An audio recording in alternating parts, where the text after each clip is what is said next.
Hello student, आज हम start कर रहे हैं अकाउंट्स क्लास 12th का चैप्टर नंबर 4। चैप्टर का नाम है एडमिशन ऑफ अ पार्टनर। अभी तक हमने जो चैप्टर किए हैं पार्टनरशिप के, उसमें हमने पार्टनर्स के एडमिशन के बिना, किसी नए पार्टनर के आने के बिना ही अगर हम कोई चेंज करते हैं तो उसकी अकाउंटिंग ट्रीटमेंट सीखी है।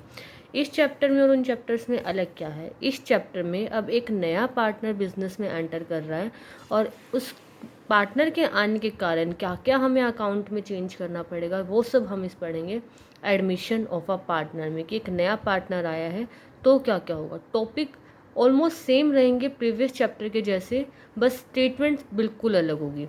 तो क्या क्या टॉपिक हम इसमें कवर करेंगे? इसमें कवर करेंगे हम फर्स्ट टॉपिक जो कवर करेंगे, कैलकुलेशन ऑफ न्यू रेशो। अभी तक हमने सीखी है सेक्रीफाइसिंग रेशो निकालनी। आपको ओल्ड रेशो और न्यू रेशो गिवन होती थी, आप उससे सेक्रीफाइसिंग और गेनिंग रेशो निकालते थे।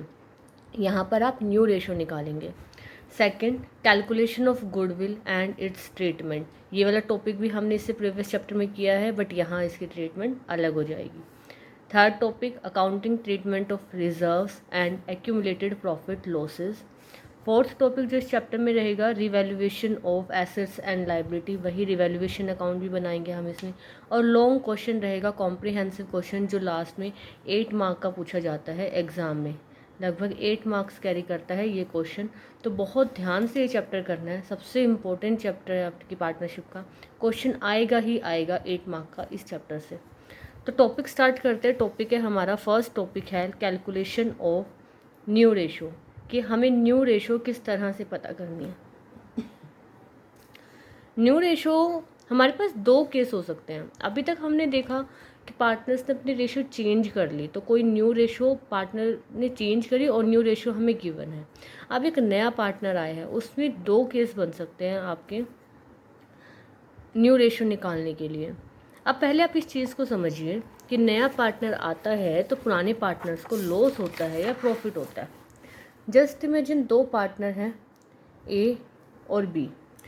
दो पार्टनर, इन्हें हो गया टोटल 100 रुपीज़ का प्रॉफिट।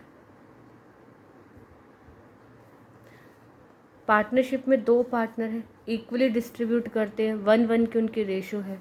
तो प्रॉफिट कितना रहा इनका? ए पार्टनर को 50 रुपीज़ मिलेंगे और बी पार्टनर को भी मिलेंगे 50 रुपीज़। अब एक एंटर किया न्यू पार्टनर ने, न्यू पार्टनर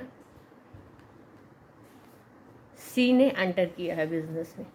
अब पार्टनरशिप फर्म में ए, बी और सी पार्टनर है। नई रेशो क्या है इनकी? 1:1:1 न्यू रेशो। और सेम हमारा प्रॉफिट हुआ है 100 रुपीज़ का। दो पार्टनर थे, 1:1 रेशो थी, 100 का प्रॉफिट हुआ, तो दोनों पार्टनर को 50-50 रुपीज़ मिल जाते थे। अब तीन पार्टनर है, 1:1 की रेशो है, 100 रुपीज़ का ही प्रॉफिट है, तो पार्टनर्स को कितने कितने रुपये मिलेंगे? 33.33। 100 रुपीज़ को तीनों पार्टनर्स में डिवाइड कर दिया अगर प्रॉफिट शेयरिंग रेशो गिवन है। तो एक नए पार्टनर के आने से पुराने पार्टनर्स को अपना शेयर सेक्रीफाइस करना पड़ता है। दोबारा सुनिए, नए पार्टनर के आने से पुराने पार्टनर्स को अपना शेयर सेक्रीफाइस करना पड़ता है, जो हम यहाँ देख सकते हैं। तो फिर एक नया पार्टनर आता ही क्यों है एक फर्म में? मतलब एक जब पार्टनर्स को लॉस होना है, पार्टनर्स को सेक्रीफाइस करना है, तो पार्टनरशिप में एक नया पार्टनर को एंटर करवाते ही क्यों हैं? उसके अपने फ़ायदे भी हैं, क्योंकि आज के टाइम के जो बिज़नेस है उसमें बहुत सारा कैपिटल चाहिए। उस कैपिटल के लिए पार्टनर्स को एंटर करवाया जाता है ताकि बिजनेस की कैपिटल इंक्रीज हो सके। सेकंड, पार्टनर आता है तो अपने साथ अपनी गुडविल लेके आता है, अपने स्किल्स लेके आता है, मैन पावर बढ़ जाती है किसी भी फर्म में। तो ये सारे रीज़न होते हैं किसी भी फर्म में एक नए पार्टनर के एंटर होने का, चाहे तो मैन पावर इंक्रीज़ करने के लिए या कैपिटल इंक्रीज़ करने के लिए, गुडविल इंक्रीज़ करने के लिए या कोई स्पेशल नॉलेज के लिए। तो जहाँ पार्टनर्स को नुकसान हो रहा है वहाँ दूसरी तरफ फर्म को फ़ायदा भी हो रहा है किसी भी पार्टनर के एंटर का। यहाँ से होप आपको समझ आया होगा। आगे कर रहे हैं, हम टॉपिक पे थे कि हम अपनी न्यू रेशो किस तरह से कैलकुलेट करेंगे। न्यू रेशो कैलकुलेट करने के लिए ना आप दो चीज़ें देखेंगे। क्वेश्चन को जब आप रीड करेंगे, इन्फॉर्मेशन को जब आप रीड करेंगे तो आप दो चीज़ों का ध्यान रखेंगे। फर्स्ट केस बनेगा when information about sacrifice of the partner is not given, कि जब हमें ये गिवन हो ओल्ड रेशो क्या है, न्यू रेशो क्या है, सॉरी ओल्ड रेशो गिवन है हमें और हमें पता है कि नए पार्टनर का क्या शेयर है और कुछ भी गिवन नहीं है। सेकंड केस होगा, ये क्वेश्चन से समझेंगे हम तब आप ज़्यादा अच्छे से क्लासीफाई कर पाएंगे। सेकंड केस होता है when information about sacrificed part is given, जो सेक्रीफाइस्ड पार्ट है उसकी इन्फॉर्मेशन गिवन हो। क्वेश्चन देखते हैं हम कैसे कैटेगराइज करेंगे। फॉर एग्जाम्पल आपको एक क्वेश्चन गिवन है जिसमें आपको दे रखा है old partners ratio equal to 3:2। Old partners की प्रॉफिट शेयरिंग रेशियो है 3:2 और एक नया पार्टनर एंटर हुआ है और नए पार्टनर का शेयर है 1/6। ओल्ड रेशो गिवन है और न्यू पार्टनर का शेयर गिवन है हमें, और हमें बोल दिया कैलकुलेट न्यू रेशो। हमें ये कुछ नहीं बताया गया कि ए और बी किस रेशो में सेक्रीफाइस करेंगे, इनका क्या तरीका रहेगा सेक्रीफाइस करने का। हमें सिर्फ दो चीज़ें दी गई हैं, हमें ओल्ड रेशो दी गई है और नए पार्टनर का शेयर दे दिया गया है। इन्फॉर्मेशन कंप्लीट नहीं है, अभी लैक लग रहा है इन्फॉर्मेशन का, क्योंकि इन्होंने हमें ये नहीं बताया कि ए और बी कैसे सेक्रीफाइस करेंगे, उनका सेक्रीफाइस करने का रेशो क्या रहेगा, उनके सेक्रीफाइस करने का तरीका क्या रहेगा। तो जो इस तरह के क्वेश्चन होते हैं ये होते हैं इनकम्प्लीट इन्फॉर्मेशन वाले क्वेश्चन, जो हमारी फर्स्ट कैटेगरी का पार्ट रहेंगे। जो ये वाला पार्ट था हमारा क्लासिफिकेशन का, इसका पार्ट रहेंगे जब सेक्रीफाइस्ड पार्ट या सेक्रीफाइस्ड पार्टनर्स का बारे में कोई इन्फॉर्मेशन गिवन नहीं है। इस तरह के क्वेश्चन को करने का तरीका क्या रहेगा। इस तरह के क्वेश्चन को करने के लिए हम सबसे पहले कंप्लीट शेयर को 1 मानेंगे। कंप्लीट शेयर मतलब कि let the total number of the share, let total share that's equal to 1। ये आप सबसे पहले करेंगे इस तरह के इनकम्प्लीट इन्फॉर्मेशन वाले क्वेश्चंस में, कि मान लो टोटल शेयर आपका 1 है और नए पार्टनर का शेयर कितना है 1/6, तो हम share of new partner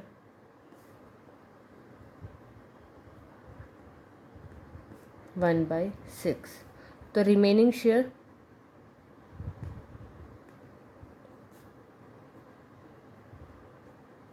1 minus 1/6 that's equal to 6 LCM, 6 minus 1 that's equal to 5/6। हमने क्या किया, हमने माना कि टोटल शेयर है हमारा 1 और share of the new partner है 1/6, तो रिमेनिंग शेयर कितना आ गया। टोटल शेयर में से अगर हम नए पार्टनर के शेयर को माइनस कर दें तो 1 minus 1/6 that's equal to LCM लिया 6, 6 minus 1 दैट्स इक्वल टू 5/6। अब हम यहाँ से क्या कैलकुलेट कर पा रहे हैं, हम यहाँ से कैलकुलेट कर पा रहे हैं कि ए और बी के पास 5/6 शेयर है। ए और बी के पास दोनों के पास मिलाकर 5/6 शेयर है। नए पार्टनर ने तो अपना शेयर ले लिया 1/6, बाकी का जो बचा वो ए और बी का। अब नाउ ए शेयर अगर हमें निकालना है, ए और बी की प्रॉफिट शेयरिंग रेशो क्या थी 5:2, तो जो ये शेयर है इसको भी हम इसी रेशो में डिवाइड कर देंगे। ये वाला जो शेयर बचा है ये ओल्ड पार्टनर्स के लिए ही बचा है, और ओल्ड पार्टनर किसी भी चीज़ को कौन सी रेशो में डिवाइड करते हैं, क्योंकि कोई भी इन्फॉर्मेशन हमारे पास गिवन नहीं है। ओल्ड पार्टनर्स इस वाले शेयर को डिवाइड कर लेंगे अपनी प्रॉफिट शेयरिंग रेशो में। तो ए का शेयर कितना आ जाएगा, ए का शेयर आ जाएगा, ए का शेयर कितना है 3/5 ऑफ 5/6। ये रेशो से लिया है 3 और 5 का प्लस किया तो डिनोमिनेटर में 5 आ गया, 3/5 ऑफ 5/6 दैट्स इक्वल टू 1/2।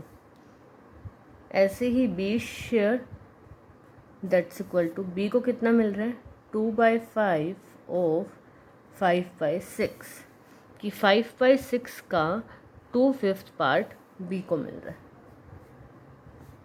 1/3। अब तीनों पार्टनर का शेयर है हमारे पास, न्यू पार्टनर 1/6 जो हमें गिवन था, ए पार्टनर का शेयर है 1/2 और बी पार्टनर का शेयर है 1/3। अब यहाँ से हमारी रेशो कैसे निकलेगी, so new ratio that's equal to A ratio B ratio C। A का पार्ट है 1/2, B का पार्ट 1/3 एंड C का पार्ट 1/6। यहाँ से एलसीएम लेंगे क्योंकि हमें तीनों के डिनोमिनेटर सेम करने हैं। रेशो निकालने के लिए तीनों का डिनोमिनेटर सेम होना ज़रूरी है। 6 एलसीएम आ गया तो यहाँ पर आ गया 3, 2 और 1। So new ratio that's equal to 3:2:1। Answer दोबारा से देखते हैं क्या किया हमने। अब जब क्वेश्चन में सिर्फ हमें ओल्ड रेशो गिवन हो और नए पार्टनर का शेयर गिवन हो, हम सारा का सारा कंप्लीट शेयर लेंगे 1, ओल्ड पार्टनर के शेयर को माइनस करके रिमेनिंग शेयर निकालेंगे और रिमेनिंग शेयर को पार्टनर की ओल्ड रेशो में डिवाइड कर देंगे। ओल्ड रेशो में डिवाइड कर कर हमने तीनों को रेशो में उनका शेयर लिखा। रेशो निकालने के लिए हमने एलसीएम लेना होगा और इनका डिनोमिनेटर सेम करना होगा। उसके बाद डिनोमिनेटर सेम करने के बाद हमने न्यूमिनेटर को एज अ रेशो आंसर लिख देना। अब इस क्वेश्चन में एक और थोड़ा सा चेंज आता है। क्या होता है, यहाँ पर इन्होंने डायरेक्ट दे दिया कि 1/6, डायरेक्ट दे दिया 1/6। अगर ये लिख देते new partner will take 10% of profit, कि जो नया पार्टनर है वो प्रॉफिट का 10% लेगा। हमें सिर्फ और सिर्फ परसेंटेज को फ्रैक्शन में चेंज करना है। 10% लेगा मीन्स 10/100 लेगा, मतलब नए पार्टनर का शेयर 1/10, रिमेनिंग शेयर 1/9/10। और आगे सेम क्वेश्चन, वही 9/10 को ओल्ड पार्टनर ओल्ड रेशियो में डिवाइड कर दो, चाहे परसेंटेज फॉर्म में गिवन हो चाहे फ्रैक्शन फॉर्म में गिवन हो। जब भी सिर्फ और सिर्फ ये दो इन्फॉर्मेशन गिवन होती हैं तो हम न्यू रेशियो इस तरह से निकालते हैं। तो आपको इस तरह के क्वेश्चन प्रैक्टिस करने हैं। इसके बाद हम इसकी नेक्स्ट वीडियो में ये वाला टॉपिक करेंगे कि जब आपको आगे की इन्फॉर्मेशन भी गिवन होती है, सेक्रीफाइसिंग पार्ट के बारे में। Keep studying, happy studying.